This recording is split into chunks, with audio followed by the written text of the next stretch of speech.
take two. Peter McCormack and Brock Pierce, whatever the show's called. Bye.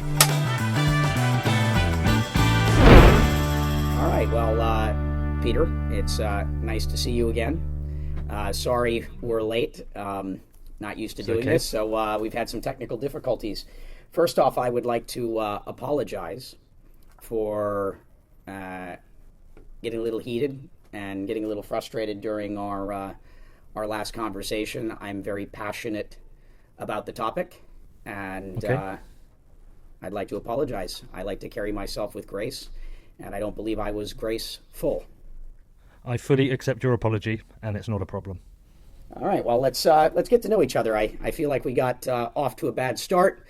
I'm would like bygones to be bygones, water under the bridge, because I hear wonderful things about you. People I know that know you, vouch for you, say you're a good guy, say you've got great intentions, and I like Iron Maiden lyrics. I only recently started to appreciate them more as a band as I started reading the lyrics of their music. But I hear great things about you. I believe you've got good intentions. I believe that you're on a mission to connect with people, tell stories, share experiences, and I believe you're a good person with good intentions. So I want to do that. Know what is today and yesterday. Today is a new moon. This is the new moon leading into the spring equinox. That being the 20th of March is a full moon and the beginning of spring. So in honor of this new moon, I think it makes sense to begin anew. So I guess let's start out with, how did you get into Bitcoin? I'd love to learn that part of your story. How, where, what, why? Well, it happened twice, really. Firstly, discovered it through the Silk Road. Heard about it, and I was just very intrigued by it. So read about the Silk Road, had a look at Bitcoin. Didn't really do much with it. I traded some CFDs, made and lost a lot of money very quickly, and then kind of forgot about it. And then in late 2016, my mum was very close to death. She was dying from cancer, and we wanted to get her some CBD oil treatment. The only way to do that is online with Bitcoin. So I said to my dad, I know how to do it. So bought some Bitcoin. Sadly, she passed away. But when I bought the Bitcoin, there was also this Ethereum thing on Coinbase. My advertising agency I had gone bust about a year before. And so I had some money left, and I just invested a bunch in crypto, and then went on this really weird journey that started with buying a bit of Bitcoin to suddenly here I am a couple of years later, sat in a hotel room in Chicago talking to you for a second time. So yeah, strange little journey, but found it basically because I've wanted to find something for my mother. Managed to make a lot of Bitcoin and lose a lot of Bitcoin very quickly. Well, I'm sorry to hear about your mother. Glad that Bitcoin was there to hopefully help enable those last days, weeks, months. That doesn't sound like years. To be a little more pleasant. I'm a big, fan of cannabis and specifically CBD.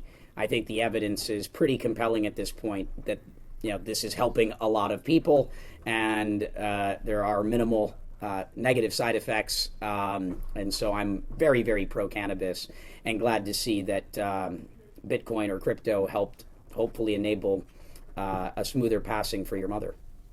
Yeah, thank you. Yeah, it's I'm totally a big supporter of cannabis as well. I don't believe anyone should be restricted from using it, especially if someone's very sick. So it was. I was glad it was there for me. Yeah, and especially CBD. I mean, I don't know what's even debatable there. CBD doesn't have any of the THC in it. People aren't getting high; they're only getting the health benefits. And the fact that that's not accessible, it's like using hemp for clothing and paper and hempcrete. I can understand the debate around they call it the drug. But otherwise, I mean, there shouldn't be any debate. It's ridiculous. It's utterly ridiculous. I'm obviously a big supporter of Ross Ulbricht as well. I'm friends with Lynn Ulbricht. I've covered his case a lot as well. And I'm really thankful that he created a kind of a path for people to be able to access certain treatments that governments deem illegal, that we still want to have the freedom to choose for our own health. So that's cool. Yeah, I've met Lynn, and clearly have followed that story closely. It's interesting when you start looking at the sentencing, that Russ has received vis-a-vis other, call it criminals, and the severity of his sentencing for creating a marketplace where he was neither buying nor selling. And you take a look at who's our big drug kingpin cartel runner, El Chapo. I'm not sure. I didn't fact check this, but the headlines I saw is that Russ Ulbricht had a more severe sentencing than Mr. Chapo did. Yeah, it turns out that's the case. Yeah, I mean, but they're both in prison for the rest of their lives, so Yeah, but still, just it's one of those things where how is this guy who's murdered, raped, killed? Yes, both connected to drugs in some way, but it's rather crazy that Russ. I would understand 10 or 20 year sentencing for maybe having started a marketplace that ended up being used for all these things that clearly are questionable in the minds of some. We have our personal opinions. I, for one, believe in drug legalization, regulate it, make it safer. I think the Silk Road actually helped people in quite a few ways. For one, you had reputation and rating. You're not buying questionable drugs on the street from questionable characters where you might get robbed, killed, or get bad product, that might end up causing whatever harm it causes you. I believe that, what are we here to do with blockchain? We're here to take things out of the shadow and put it into the light. We are shining light on the shadow. We are bringing transparency to markets. A more transparent marketplace is ultimately good for everyone. It ends corruption and all sorts of benefits. Drugs should be treated no differently, so I'm not necessarily advocating the use of drugs. I believe that people should do what they choose with their own bodies as long as they're not harming others. But I think we would all be better off with a more transparent drug marketplace. And the biggest drug problem we have in the United States is legal drugs. It's not actually narcotics. It's things like oxycodone. It's things like Adderall, or which is crystal meth in a way. And I understand that that's useful for some people. I'm not saying that using Adderall is a problem, but I think that oxycodone is pretty much it's a death sentence for most, and they don't know they're signing up for a death sentence. Most of them don't realize that they're basically being hooked on heroin because it's being handed to them by a doctor in a package that says this is safe, this is okay. That's how it's been marketed. Yeah, not cool. I mean, we have a very different approach to the legal drugs in our country because the NHS is a very different system, because yours is more of a privatized system. There's more incentives to create drugs, and you've got a bigger market for it. So we have less of a problem with that in the UK. Yeah, it's an epidemic here, and oxycodone in particular. Our problem isn't the Silk Roads of the world; it's the pharmaceutical companies that are they're actually moving most of the drugs and the drug epidemic in the U.S. But probably don't need to spend too much time on this. I think you and I see eye to eye, almost certainly there on this issue. So you've gotten into Bitcoin early, and so how the media sort of piece. I mean, everybody, you choose the hats we wear, and you've made it a focus of kind of being a storyteller and connecting with people. So how, of all the things that you could do in this space, you're a talented guy. You've been in the media or advertising industry, but going in front of the camera is a very different choice. So how did you end up making this, of all the things you could do in crypto, when you made this move, your focus? There was no plan. I didn't plan to. I started out, when I first started getting into Bitcoin, I was writing about it in a little Facebook group for my friends. I was just writing these long articles about things I discovered. And I've got a friend in LA, and when I was staying with him, he's a search guy, and he said, look, this stuff's really good. It's really useful. You should create a website. So I did, and I created a blog, and I was blogging about it. And then I was creating tutorials and just doing lots of things on my website. And then I got a friend in LA, a guy called Rich Roll, who's a vegan athlete, very cool guy who has a podcast. And I saw the life he was living with that. I thought, okay, maybe I'll do a podcast. So I just reached out to him, and he told me to do a Pat Flynn course, told me the equipment to buy. I reached out to Luke Martin, venture coinist, because he was in LA. And I said, do you fancy doing an interview? And he said, yeah. So ordered on Amazon. 3 days later, I record it, and the first episode goes out. And again, there was no real plan. I just started podcasting, and I guess it's just got more and more serious the longer I've been doing it. I guess I've gone up the rungs of the ladder in terms of where my podcast sits in the space. I've managed, I guess, one of the things I've managed to do all the way through is get really good guests, like really high quality guests all the way through. If you go through my previous guest list, it's a real who's who of Bitcoin and crypto. There's Charlie, Lee, and Jameson not very early on. I've had Adam back. And I've also got some really cool kind of exclusive interviews. So I got a chance to go to the SEC and interview Hester Peirce, which was obviously very cool. And then obviously I got to interview Mark Karpelès, which you're perfectly aware of, which is also kind of exclusive. So there's been no real plan at the start, but it's become more and more serious and has essentially become a business. Pretty much all the money I made in crypto I lost, sadly. And so I now rely on the podcast as a way to earn money to provide for my children. And yeah, it's just this thing that's just kept growing and growing, and I'm very proud of it. Yeah, you've done a great job of, getting, people with opinions that, we are interested in hearing. As call it. You're going to be another competitor, right? Because you're now launching. No. Yes, I'm doing. This is something that's just been happening in the last call it month or two. It's been on my list of things to do for years, which is I know a little bit about being a personality. I do a lot of public speaking at conferences and things of that nature. Obviously, I grew up in front of a camera, literally my first memory in life takes place on a set. I just hadn't gotten around to it. I do a mediocre job of social media. I try to pay attention to Twitter. I don't really tweet much, but I'm responsive. I try to be available. I've always prided myself on accessibility. I'm one of the few people you'll meet at a conference that gives a talk and actually hangs out to answer everyone's questions. I hang out for hours afterwards, where most people I know, almost everyone that has a lot of people that want to talk to them following whatever it is that they say, pretty much consistently exit stage left. They're out the back door and they run and hide. There's very few people that I've met that have a lot of people that want to talk to whoever it is that's been speaking publicly that actually make the time to connect with everyone. And I've made a point of that because I've always viewed if someone is honoring me with their time, to take the time to sit and listen to whatever it is that I have to say, that's a gift. And to the extent I can, I should honor them with taking the time to answer whatever it is that question they have, or if they want a picture or whatever it is that they want. They've honored me. I should try and do my best to honor them. And there are some instances where, due to scheduling, I have to run to something else. But I make an effort pretty much consistently, and the vast, vast majority of times where I publicly speak, I'm available. And so, it makes sense to try and be more available.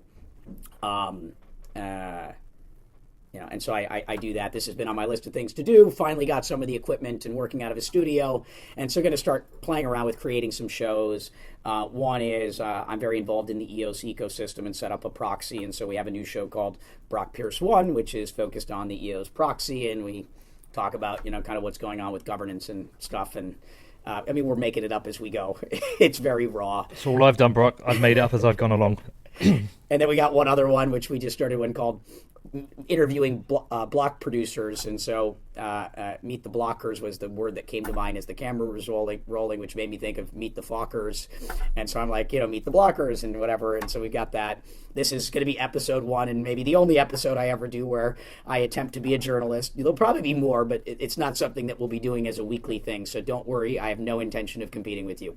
If anything, I'm here to support you. All right. So have you had any celebrities on your show? You've been through LA. You're connected kind of in that world. Sounds like you know some people. No real celebrities because it's a Bitcoin mainly show. I mean, in the Bitcoin world, I've had pretty much everyone that you could possibly want. I am thinking myself of doing a new podcast because I really enjoy it and I want to do wider subjects. And so if I do that, obviously it'd be interesting to get some cool kind of celebrities on. But right now, my focus is on having the best Bitcoin show, and I'm kind of comfortable with that.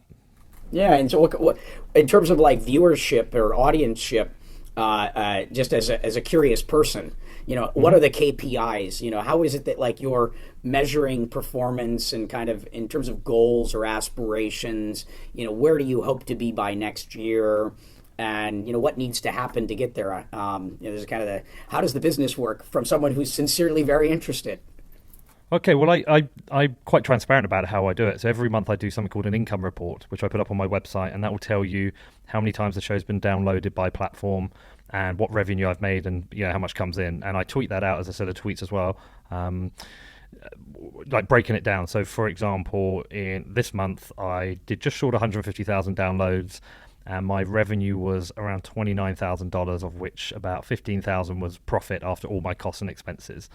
And the goal really is, for me, more than anything, like I don't need to be rich. It would be fun, but I have 2 children, and my job is to have a sustainable income so I can provide for them and do something I enjoy. And I really love this, Brock. I'm in Chicago, my first time. It's an amazing city.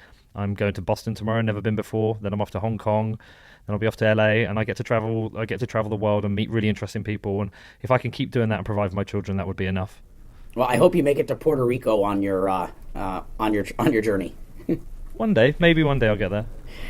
So I really love the fact that you're being transparent about your financials. I mean, that's a big part of, what this whole movement, right? The philosophy of crypto is bringing that transparency to market. So how long have you been doing that? I mean, I commend you for it. And is there anyone else that does that? Where did you get this idea from? Yeah, so there's a couple of people who do income reports. There's a guy called Pat Flynn, and there's another podcast called Entrepreneurs on Fire. They both do it, but their podcast is about teaching you how to build a business or how to do online business. So they're more designed for it. But when they did it, I thought, you know what, that's kind of cool. And also I had a business previously, an advertising agency that I talked about. When I launched that, I created that transparently. So the homepage was a to-do list when we looked the day we launched, and as we did each thing, like find an accountant, find an office, recruit staff, we would blog about the process and what we learned, and the website would kind of grow with it. And I always find transparency is kind of cool. It does come with its challenges because you're accountable, and also when you start making money, there are people who get a bit triggered by that. So the most recent reports triggered a few people, and I've had a few negative comments to me like, "Oh, you're showing off" or whatever. But I'll continue to do it, and because one of the cool things that comes out of it is a lot of people get inspired by it. So I probably get, since I've put the last income report live, probably 20 people reach out to me saying, "I'm thinking of doing this. What do you think?" And it's like, yeah, that's fine. That's a good idea. If I can help you in any way, please let me know. And usually, if it's a podcast, I say go and check out the Pat Flynn course, and then tell me what questions you have. But yeah, I think it's kind of a fun thing to do. It's kind of cool. I'm kind of happy doing it. Well, I like the fact that when people reach out for help, your response is, that you're there to help. I live my life in service, and I serve those who serve others first.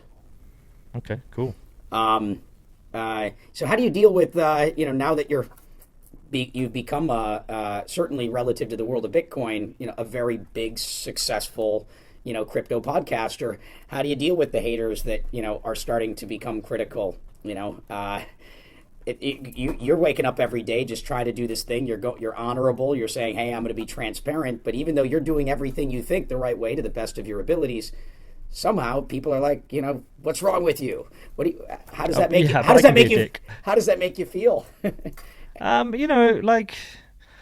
I guess over time it has less of an impact because the more it happens, you just learn to just forget about it. I'm quite a defensive person, so I will usually, if I see a criticism, go in and defend myself and probably over-explain myself because I want to justify what I'm doing. I probably should just ignore it, but it doesn't affect me too much because if enough people are listening to my show, enjoying it, like I don't struggle to get guests on. I'm making money from it. Sponsors want to be part of it, so I'm doing something mainly right. And also, it depends what it is. Like, if it's a constructive criticism, like I've had since our show, I've had to really kind of question myself: Am I a journalist, and what responsibility do I have with the content I put out? Because that's what I would call a fair criticism. I get another one, I come in and just somebody says, "Oh, you're a dick and you're just showing off." Yeah, I'm less worried about that. So it depends on the type of criticism, Brock. But most of the time, I just I try not to internalize it too much because otherwise you spend my whole life a little bit miserable about it. Well, I guess that might be a good time to get into, call it the more interesting questions. And my goal and intention through this is to be as graceful as I can and to be honorable in the questions I ask. I'm certainly not trying to put you on the spot. But one of the things that you just mentioned is the something that came up through our conversation, which is are you a journalist? Are you a podcaster? What's the difference? And so how has that reflection, been, and what do you think about all that, and how do you perceive yourself at this point? It's a very important question, and it's been asked to me a number of times, and I don't have I don't have a definite answer now, but I do feel responsible for the content I put out. I'm not a journalist. I'm not like Laura Shin. I'm not going to go and fact check everything a guest says because it's not scalable for me at the moment. I'm already too busy as it is, so I can't go and fact check everything. And also, I don't see myself as somebody who's completely impartial. I have an opinion, and I take my opinion into the shows I do, and I share my opinion at the end of each show. So I'll explain what my thoughts are, what I've come from that. And then I was thinking about it, like, whenever I come to the US, whenever I watch the TV, whatever news I put on, or if I'm traveling in the car, whatever radio I put on, it's either conservative bias or it's either liberal bias, but there's always a bias there. And I think these days there is very little independent, true journalism. I just don't think it exists that much anymore. So I thought about it, and then I kind of thought, but you know what? I'm not going to beat myself up about it. I'm going to keep producing the shows as I do, and I'm just going to try and be a better interviewer, and I'm always going to try and be fair with my guests. And I think I was fair with you. I think I was fair with you, and as fair as I am with all my guests. But I definitely, it is something I am thinking about, Brock, without doubt. Well, I share your view. I mean, we're all biased, whether we want to admit it or not. And anyone that says that they carry no bias to the conversation is probably not honest with themselves, first and foremost. And that's why the media is what it is, and you often gravitate to those people that share, your bias, because you have a perspective, you have an opinion, and it's really, really hard to dissolve that opinion from everything you do. It's there. It's it's in your subconscious, if not your conscious mind. Yeah. The only thing in terms of my experience there is I didn't know you very well. I'd heard of you, hadn't watched your show yet, but from my perspective, I thought you were a journalist. But again, that's my fault for not doing my homework. I take full responsibility for that.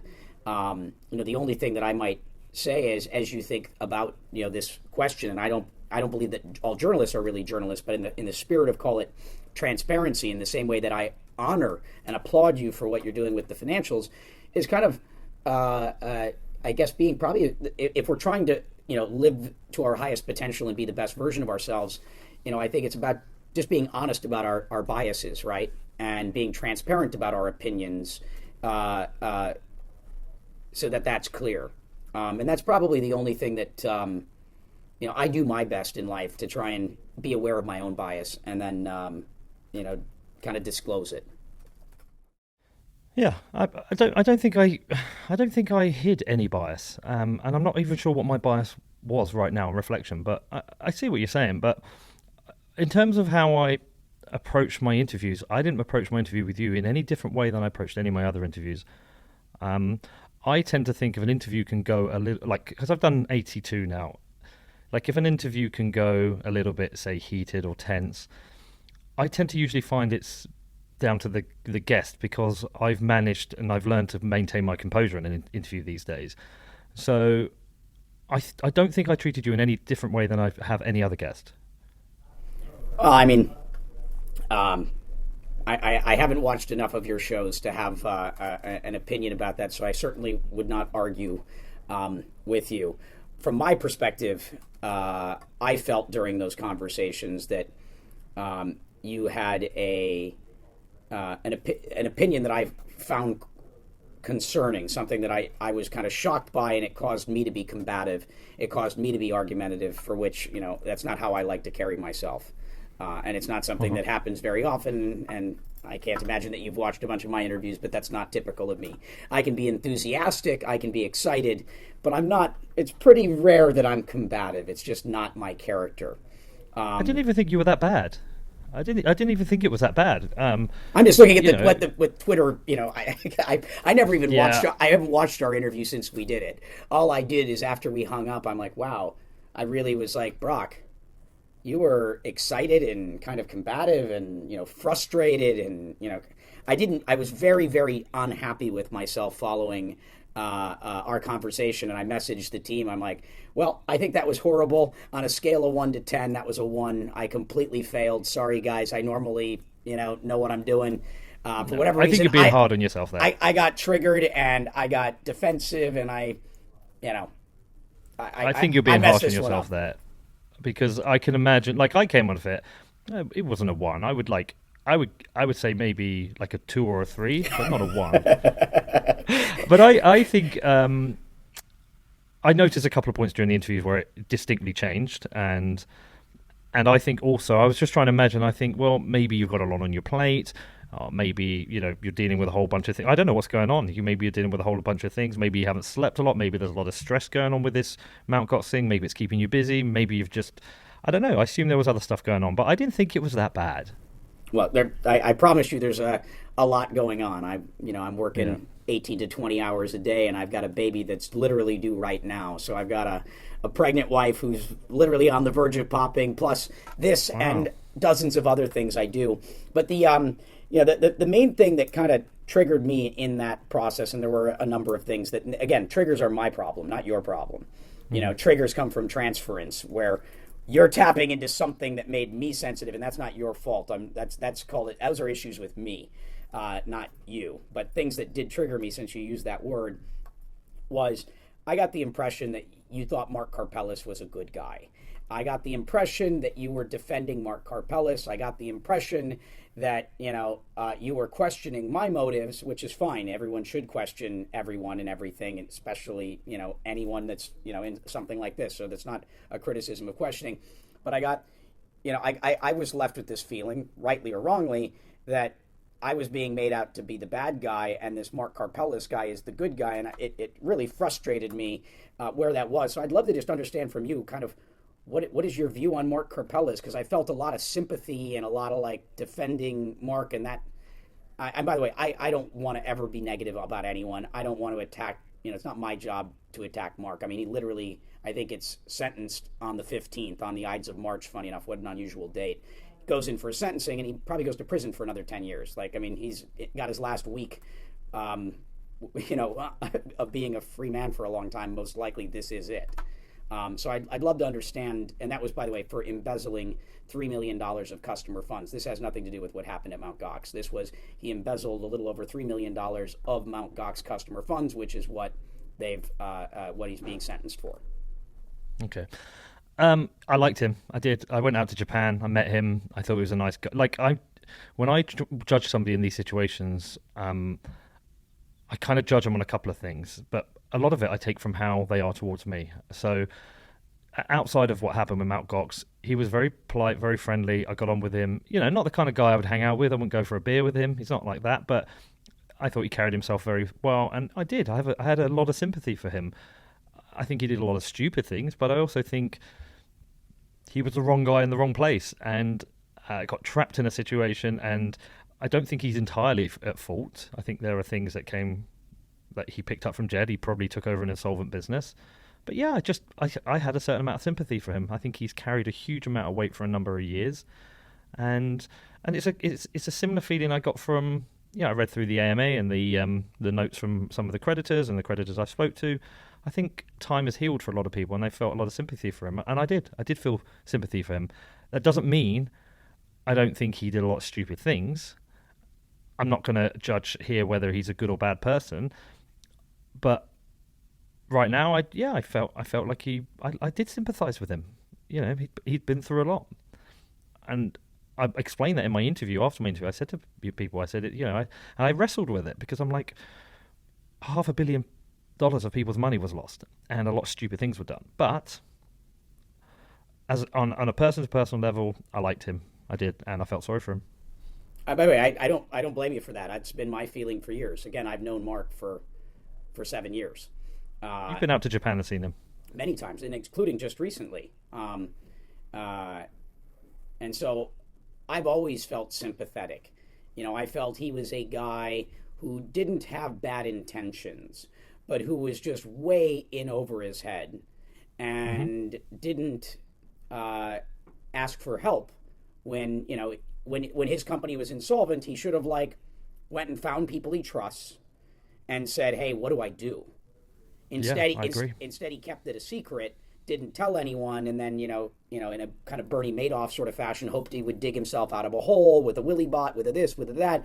But I don't believe he has criminal intent. I don't believe he's trying to be a bad guy. I don't believe he's trying to rip everyone off.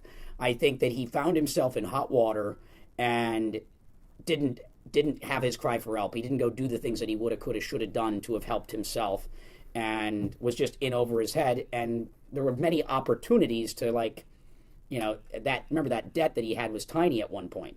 Bitcoin wasn't worth very much, and you could have solved for the issue a number of times. The problem is, with Bitcoin going up, the problem just got bigger and bigger and bigger. Like when I was meeting with him in 2012 and 13, my first attempt to buy the business, if he had said, "Hey, Brock, we're negative $10 million, I would have said, "No problem, I can fix that. Snap my fingers. I will go buy Bitcoin to replenish the entire accounts and make sure that everything is solvent," because that's not the business is worth more than $10 million. When the business is worth 100 million and you're negative 10 or 20 cash wise, that's what you can actually solve that problem. It's fixable. Mm-hmm. When the business is worth $100 million and you're negative 500 million, things get a little bit more complicated. Would love to just kind of know your perspective on it all. You've now done a comprehensive set of interviews across, 5 or more key players. And when we first spoke, I assume you know less than you do today. So I'd love to just kind of hear what's the latest. How do you see Mt. Gox today? What do you think the best thing that should happen with Mt. Gox today? If you had the power to write the ending of this story, the final season of the Mt. Gox saga, how would it end? That's a really good question, actually. I know more now. Well, I know a little bit less than when I finish my interviews, because what happens is you move on to your next projects and your next things, and I'm getting old, so the information dissipates in my brain. But I guess if I was to write the ending to this story, Brock, you would end this call and you would depart yourself from the Mt. Gox process and leave it, and Peter Versenes would do the same, and the creditors would continue the civil rehabilitation process they're in. They would receive their money, and the name Mt. Gox would hopefully get buried forever. That's a very simple version. I think the only thing that's important is that the creditors get their money as quickly and as efficiently as possible, and then the whole thing goes. I don't think a new exchange, a new Mt. Gox exchange, is a good idea. I think it's a tainted brand. I don't understand. I would never use it, and I don't think many people would, unless there's some really weird incentive structure. So yeah, it's quite simple. Get the money to the creditors and let the thing die. There's by the way, I think that those are one of the two right answers. There's only two right answers, and people can agree or disagree on what those are. But I think the right answer in both instances is that creditors get everything as soon as possible. And the only difference between the next two is, should the brand be resurrected or not? This is the one area where the only area where I think you and I disagree, and that's okay. I don't expect to agree with everybody about everything, and I expect most people would disagree with me. Most people would probably say the idea, Mt. Gox is a bad brand. It's tarnished. It's horrible. Why the hell would anyone want to breathe life back into this thing, which is literally it's the worst word in Bitcoin. If you had to say, pick one name, if you wanted to talk about how horrible Bitcoin is, if you had one word to talk about why no one should touch Bitcoin, if I had to come up with one word for, why not Bitcoin, I'd say Mt. Gox. It's maybe the worst word there is in Bitcoin, maybe the most tainted word there is. I mean, other than maybe shitcoin, scam, Ponzi, but they all go into the same category of you wanted to describe Bitcoin in Chaos. one word, or if that's, how you see the world, sure. So you're not a fan of delegated proof of stake? Or you just don't think... I'm not a fan of EOS. And why is that? I think it's the horrible middle ground between a decentralized blockchain, and Amazon Web Services. I don't think I'm not close enough to it. I don't think we have. We might have to have a follow-up interview on on that one, because that's a whole conversation we're not going to have time for today.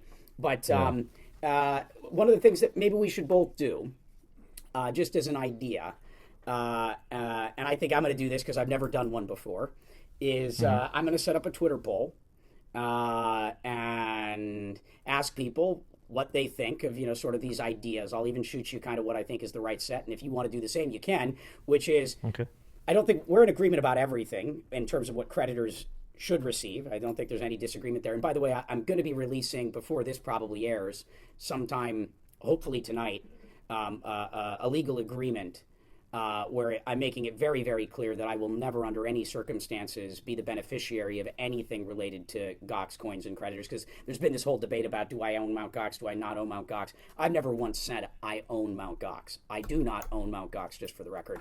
I said I've got claims, I could make arguments, all sorts of stuff, but it became a very... You have to actually listen to the words more carefully. But I do not own Mt. Gox, for the record. I want creditors to get everything they deserve, and that's the only reason that's ever been a discussion. But I'm curious to see what people think, and let's find out whether they think, Gox coming back is a good idea or not. I imagine most people will say it's a bad idea, but let's see how many actually think it's a good idea. But before we close out, there's one thing that did come out of social media that I think is important and probably a perfect thing to close on. This is Women's Month. And a bunch of people were like, oh, donate some money to charity. Let's, they wanted to see somehow our having this conversation benefiting a woman's charity in some way. There's one in particular called Women Who Code. I don't know if there's any other women's charities that you are a fan of, but that's the one that I've selected, and I think it's a great one that hopefully we both like. But I would like us to, hopefully promote, this wonderful charity, since the people that have been following this discussion have asked for, and I'd like to see people make a donation to it. I will lead that with what do we think is a reasonable donation? Let's call it, I don't know, $1,000, unless there's some a better number. But I'll donate $1,000 in your name, Peter, in honor to you for showing up here today, and as an apology for me not being graceful. And I appreciate your accepting of that apology, but I'll make a donation to Women Who Code, and want to give a shout out to their CEO, Elena Percival, interesting, Knights of the Round Table, and Joey Rosenberg. Anything you'd like to add in Women's Month, and anything, since that's like the thing that a bunch of people seem to have brought up, and wanted to honor them for their participation in the social aspect of this conversation? Yeah, I don't know what we've achieved with this conversation. I think we've done a 40 minutes of almost nothing. I don't think we've got very far. But it's you interviewing me, so tables are turned. I accept it, and I accept your questions. I guess I thought we'd get into more detail, but maybe for another time. My only parting thoughts are, my similar conclusion that I said to you before, Mt. Gox, and I hope at some point that maybe, I think it would be a really good thing, Brock, if you just stepped away from Mt. Gox, left it all, just left it all, let the process that's in place with civil rehabilitation continue. I mean, you've got enough money, you've got enough other projects to focus on. I don't think you need this, and I think if nobody I spoke to thinks that Mt. Gox as an exchange is a good idea, and I think there's better ways to use your time and money than on that, personally. So that's my closing thoughts. In terms of the charities, I have my own charities I donate to, but I will be happily make a donation towards this charity. Just get someone to send me an email or the link or where it goes to, and I will also make a donation. Well, I'm making that for you, so there's no obligation. This was more just to promote to hopefully others. It's Women's Month. We'll get more if we both do it. Yeah, let's promote that. It's a good thing. Obviously, we should all go through life giving back how we can. I try to do philanthropic things. We can agree to disagree. The reason I'm involved in Gox is because I want to see the right thing happen here. And this saga will continue. My guess is we didn't get as far down the rabbit hole as we'd like here. Perhaps we'll do another interview where the tables turn again, because I can assure you that I'm not going to be throwing in the towel just yet. So until the next time, Peter. All right, Brock. Be well. Thank you. Take care. Bye-bye.